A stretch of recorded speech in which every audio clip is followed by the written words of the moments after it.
Assalamualaikum warahmatullahi wabarakatuh.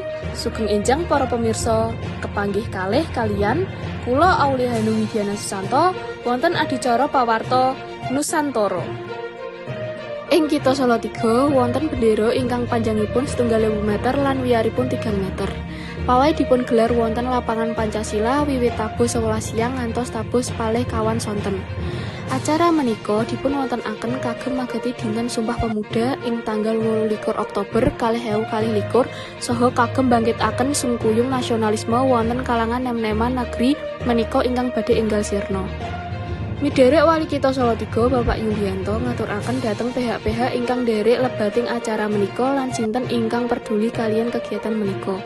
Panjenenganipun ajeg-ajeg saged nggelar acara kados menika sadanggu warsa.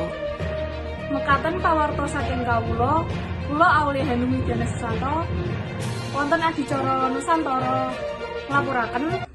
Matur suwun. Wassalamualaikum warahmatullahi wabarakatuh.